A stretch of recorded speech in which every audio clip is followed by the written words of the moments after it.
إن الحمد لله نحمده ونستعينه ونستغفره ونعوذ به من شرور أنفسنا ومن سيئات أعمالنا من يهده الله فلا مضل له ومن يضلل فلا هادي له أشهد أن لا إله إلا الله وحده لا شريك له وأشهد أن محمدا عبده ورسوله لا نبي بعده اللهم صل وسلم على سيدنا محمد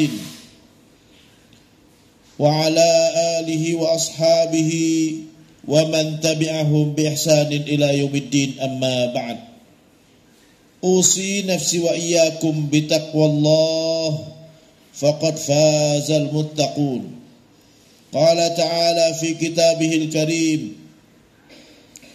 أعوذ بالله من الشيطان الرجيم يا أيها الذين آمنوا اتقوا الله حق تقاته ولا تموتن إلا وأنتم مسلمون وقال صلى الله عليه وسلم اتق الله حيث ما كنت وأتبع السيئة الحسنة تمحها وخالق الناس بخلق حسن صدق الله العظيم وبلغ رسوله النبي الكريم ونحن على ذلك من الشاهدين والشاكرين والحمد لله رب العالمين. Bapak-bapak, saudara-saudara jemaah Jumat Masjid Al-Mahkamah, Mahkamah Agung RI yang dimuliakan Allah Subhanahu wa taala. Alhamdulillah, segala puji bagi Allah Subhanahu wa taala yang telah menganugerahkan kepada kita nikmat yang begitu banyak hingga siang ini kita masih diberikan kemudahan, masih dijaga iman dan Islam kita hingga kita dapat menjalankan kewajiban kita, yaitu salat Jumat di rumahnya yang dimuliakan oleh Allah Subhanahu wa taala ini. Salawat dan salam senantiasa kita sanjungkan kepada junjungan kita, pemberi syafaat kita, Nabi besar Muhammad sallallahu alaihi wasallam beserta keluarga, sahabat dan pengikutnya hingga hari kiamat. Sebelum khatib melanjutkan khutbah, khatib berwasiat, marilah sama-sama kita tingkatkan ketakwaan kita kepada Allah Subhanahu wa taala. Takwa dalam arti kata menjalankan perintah Allah dan menjauhi larangan Allah Subhanahu wa taala. Allah berfirman di dalam Al-Qur'an, a'udzubillahi minasyaitonir rajim. Ya ayyuhalladzina amanu taqullaha haqqa tuqatih wa la tamutunna illa wa antum muslimun. Wahai orang-orang yang beriman, bertakwalah kepada Allah dengan sebenar-benarnya takwa, dan janganlah kalian mati melainkan tetap dalam keadaan muslim atau dalam keadaan berserah diri kepada Allah Subhanahu wa taala. Rasulullah sallallahu alaihi wasallam juga bersabda dalam sebuah hadis, ittaqillaha haitsu ma kunt wa atbi'is sayyi'atal hasanata tamhuha wa khaliqin nasa bi khuluqin hasan. Bertakwalah kepada Allah dimanapun kau berada, dan lakukan kebaikan setelah melakukan kesalahan untuk menghapuskan dosanya, dan berakhlaklah kepada manusia dengan akhlak yang mulia. Bapak-bapak, saudara-saudara jamaah Jumat Masjid Al-Mahkamah yang dimuliakan Allah Subhanahu wa taala. Kita hidup di dunia ini ada tujuannya. Allah Subhanahu wa taala menyebutkan di dalam Al-Quran, wa ma khalaqtul jinna wal insa illa liya'budun. Aku tidak ciptakan jin dan manusia melainkan untuk mengabdikan diri kepadaku. Orang yang mengabdikan dirinya kepada Allah Subhanahu wa taala, tujuan utamanya adalah mendapatkan ridha Allah Subhanahu wa taala, mendapatkan rahmat Allah Subhanahu wa taala, dan tujuan akhir adalah kita mendapatkan surga Allah Subhanahu wa taala. Allah Subhanahu wa taala berfirman di dalam Al-Qur'an, wasari'u ila maghfiratin min rabbikum wa jannatin 'arduha as-samawati wal ard u'iddat lil muttaqin. Segeralah mendapatkan ampunan Tuhan kalian dan surga yang luasnya seluas langit dan bumi disiapkan untuk orang yang bertakwa kepada Allah Subhanahu wa taala. Kita akan mengalami fase dalam hidup 4 kali, dan sekarang kita berada di fase yang kedua, Yang pertama adalah kehidupan di alam rahim yang sudah kita lewatin 9 bulan 10 hari rata-rata. Yang kedua adalah fase di dunia yang mana umur kita adalah antara 60 sampai 70, ada yang kurang, ada yang lebih sedikit. Nabi kita Muhammad sallallahu alaihi wasallam bersabda, "A'maru ummati ma baina 60 ila 70." Umur umatku antara 60 atau 70. Dan fase yang ketiga, setelah alam dunia kita akan mengalami alam barzakh yang lebih lama daripada alam dunia. Alam barzakh adalah alam setelah kematian, yang mana kita akan tinggal di tempat yang ukurannya 1 dikali 2 meter, di mana di situ akan jauh lebih panjang daripada kehidupan dunia. Nabi kita Muhammad sallallahu alaihi wasallam sudah 14 abad di alam kubur. Abu Bakar, Umar, Uthman, Ali sekitar 14 abad dan bahkan lebih di alam kubur. Imam Abu Hanifah, Malik, Syafi'i, Imam Ahmad bin Hanbal, imam-imam besar di dalam mazhab-mazhab yang terkenal itu sudah hampir antara 13 dan 14 abad di alam kubur. Artinya kita akan mengalami hidup di alam barzakh itu lebih lama daripada di dunia. Nenek moyang kita udah di alam kubur, ada yang ratusan tahun, ada yang sudah berabad-abad di alam kubur di tempat yang 1 dikali 2 meter saja. Itu alam yang ketiga, alam barzakh. Yang ketiga adalah alam akhirat, lebih lama daripada alam barzakh. Hanya Allah yang maha tahu alam akhirat itu berapa lama. Satu harinya ka'alfi sanatin, seperti 1000 tahun di alam dunia. Kita saja tidak akan mungkin hidup 1000 tahun. Itu satu hari di alam akhirat. Kalau kita mendapatkan tempat yang mulia yaitu surga Allah Subhanahu wa taala, kita akan mendapatkan nikmat yang begitu besar. Satu harinya sama dengan 1000 tahun di dunia. Tapi kalau sebaliknya, kita akan menghadapi siksaan. Satu harinya di alam neraka sama dengan 1000 tahun di dunia. Jangankan 1000 tahun, 1 detik saja kita di atas api nggak akan kuat. Yang mana digambarkan di dalam hadis, kata Rasulullah, yang paling ringan azab di alam neraka itu, di neraka itu adalah di mana kalau api diinjak ke kaki akan menguap sampai ke atas. Itu yang paling ringan daripada azab neraka. Tujuan kita adalah masuk surga Allah Subhanahu wa taala, selamat di alam akhirat. Makanya Allah Subhanahu wa taala menganjurkan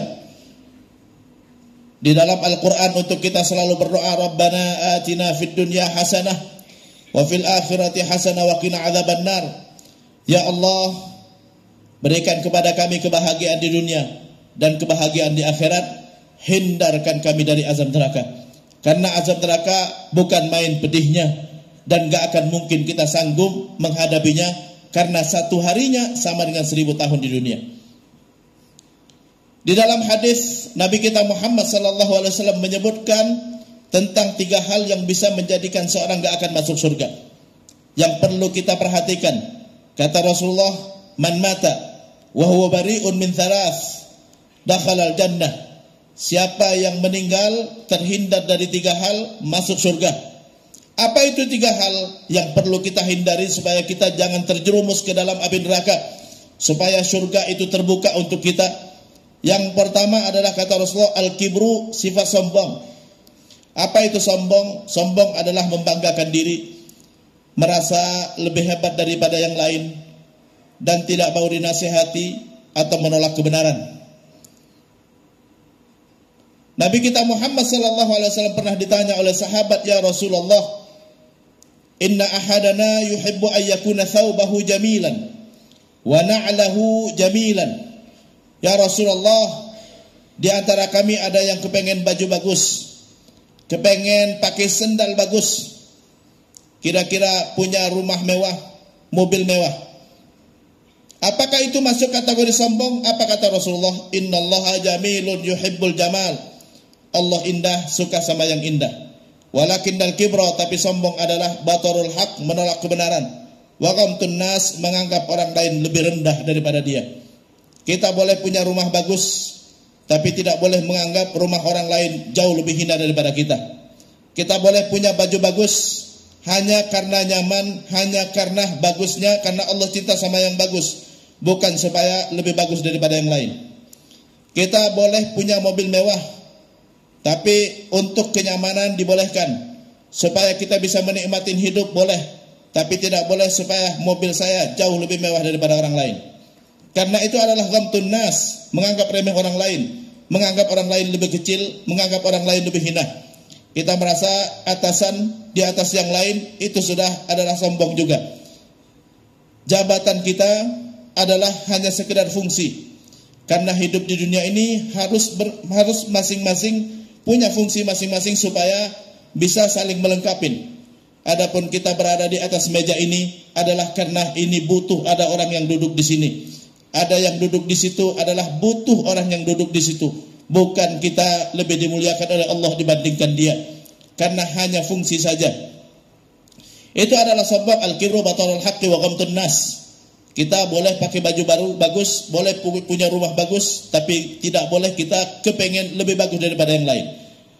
Kita ibadah yang banyak, salat tahajudnya banyak, salat witirnya banyak. Kalau merasa kita jauh lebih dekat dengan Allah dibandingkan yang lain, itu adalah al-kibru, sombong. Padahal kita diwajibkan salat adalah tujuan supaya tidak sombong. Makanya di dalam hadis yang diriwayatkan oleh Abu Hurairah, di mana Rasulullah SAW bersabda, Allah berfirman dalam hadis kursi, innama tuqbalu salatu liman tawadha'a li 'azamati. Salat hanya diterima dari orang yang tawadhu. Orang yang tawadhu, kita diwajibkan untuk salat, melatih kita tawadhu, rendahkan kata Allah. Salat adalah salah satu tujuannya adalah melatih kita tawadhu. Tidak ada perbedaan.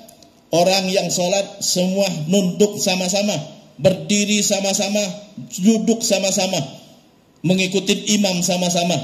Tidak ada yang lebih tinggi daripada yang lain. Yang datang duluan di depan, yang datang belakangan di belakang.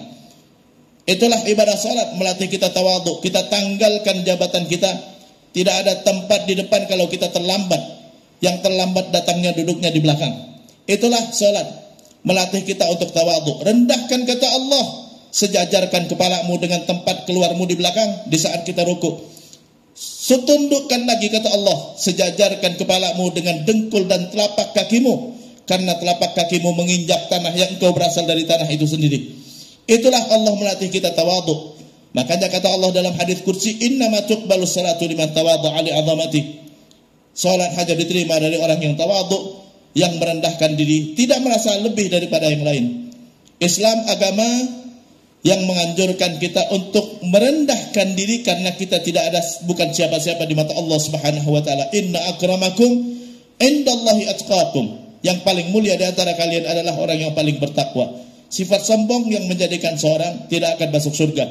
Nabi kita Muhammad sallallahu alaihi wasallam bersabda, la yadkhulul jannata mutakabbirun. Tidak akan masuk surga orang yang sombong. Nabi kita Muhammad sallallahu alaihi wasallam melarang isbal karena sombong. Ada banyak riwayat terkait dengan isbal, salah satunya hadis di mana Rasulullah sallallahu alaihi wasallam banjarra thawbahu khuyala lam yanzurillahu ilaihi yaumal qiyamah. Siapa yang memanjangkan bajunya sampai ke bawah mata kaki karena sombong, maka Allah gak akan memandangnya di hari kiamat nanti. Mungkin banyak yang bertanya, apa hubungan sombong dengan memanjangkan baju? Karena dulu kain adalah susah di Madinah. Kain susah di Madinah, sampai-sampai Rasulullah mengutus Mu'adz untuk ke Yaman dan mengatakan, Mu'adz, kalau ada penduduk Yaman yang mau bayar zakat dengan kain, kita terima. Karena saking susahnya. Bahkan ada sahabat yang mau menikah, Nabi tanya, apa yang kau punya untuk mas kawinnya? Izari ya Rasulullah, kain saya ini. Kalau izarmu, kalau kainmu kau jadikan mas kawin, mau pakai apa? Rasulullah SAW memerintahkan di hari raya untuk mengeluarkan perempuan-perempuan untuk ikut sholat hari raya. Walaupun mereka haid sekalipun, silakan hadir saja. Apa kata sahabat? Ya Rasulullah, laisa kullu nisa'ina laha jilbab. Tidak semua perempuan kami punya jilbab. Karena saking susahnya kain. Maka kalau di bawah mata kaki, berarti itu sombong dulu di masa Rasulullah. Tapi kalau sekarang mungkin di bawah mata kaki, mungkin orang bilang itu celananya pinjem ya. Yang kedua adalah al-ghulul. Yang bisa menghalangi orang masuk surga adalah al-ghulul, harta yang haram. Apa itu harta yang haram? Harta yang kita dapatkan bukan hak kita, itu adalah haram. Termasuk orang yang mendapatkan sesuatu di luar gaji resminya, itu adalah haram.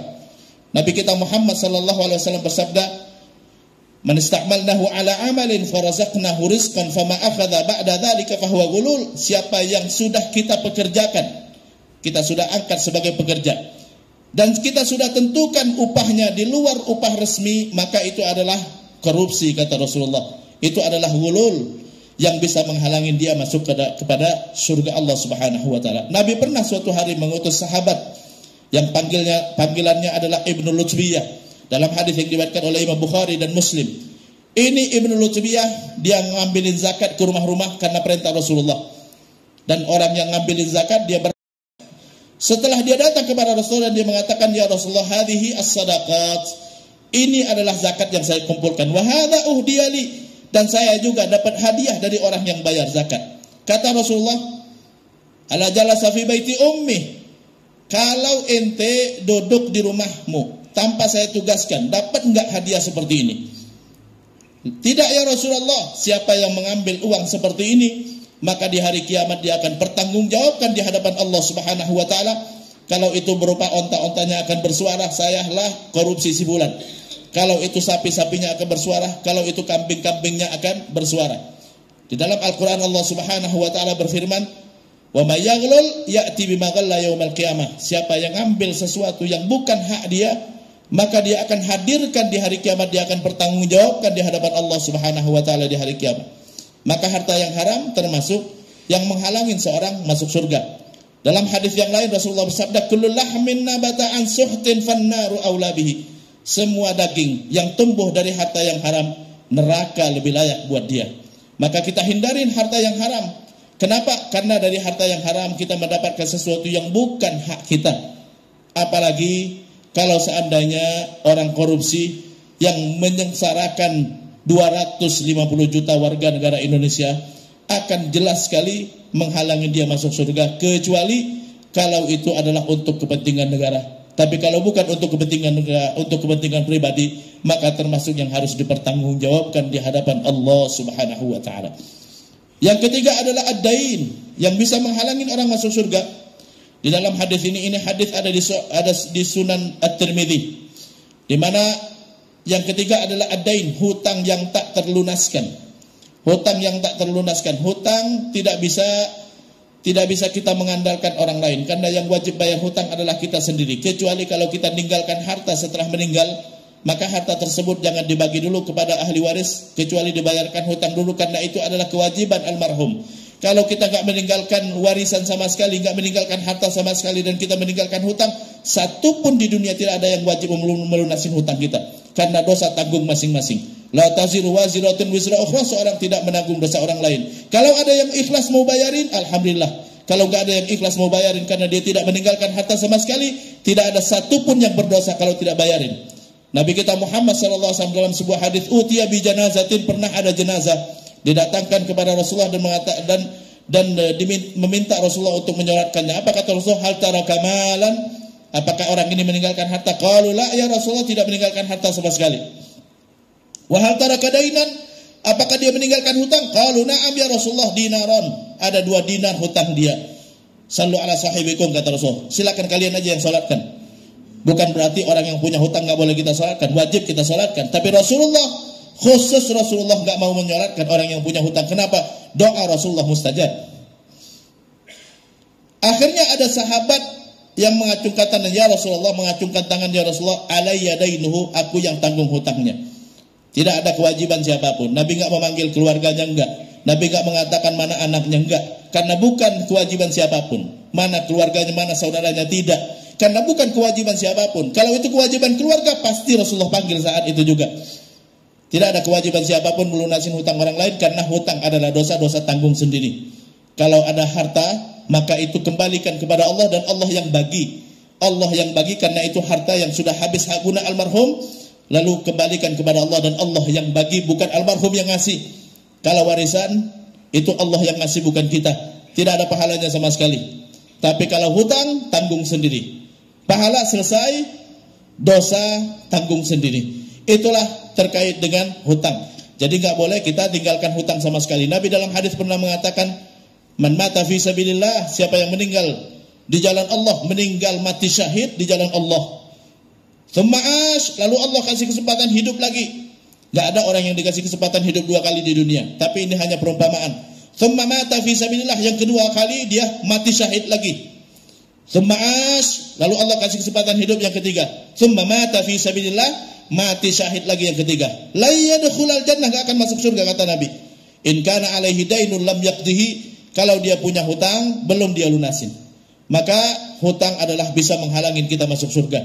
Siapa yang punya hutang maka segera lunasin, tidak bisa kita mengandalkan siapapun.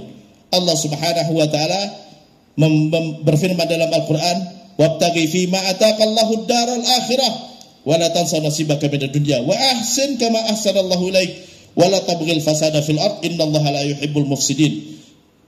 Wabtaghi fima ataqallah, gunakan apa yang Allah sudah berikan kepadamu. Allah beri umur, Allah beri sehat, Allah beri tenaga, Allah beri harta untuk mendapatkan kebahagiaan di akhirat. Wala tansa nasibaka minad dunya, untuk urusan dunia jangan lupa kamu juga punya hak untuk hidup dengan enak atau dengan nyaman atau dengan secukupnya. Wala tabghil fasada fil ard, tapi jangan merusak di muka bumi. Jangan menimpakan mudarat kepada orang lain. Jangan menimpakan mudarat kepada orang. Wa tabghil fasada fil ard innallaha la yuhibbul mufsidin, karena Allah tidak suka kepada orang-orang yang merusak. Barakallahu li wa lakum fil Qur'anil azim wa nafa'ani wa iyyakum bima fihi minal ayati wadh-dhikril hakim wa taqabbala minni wa minkum tilawatahu innahu was-sami'ul 'alim. Qulu qawli hadza wastaghfiruh innahu huwal ghafurur rahim.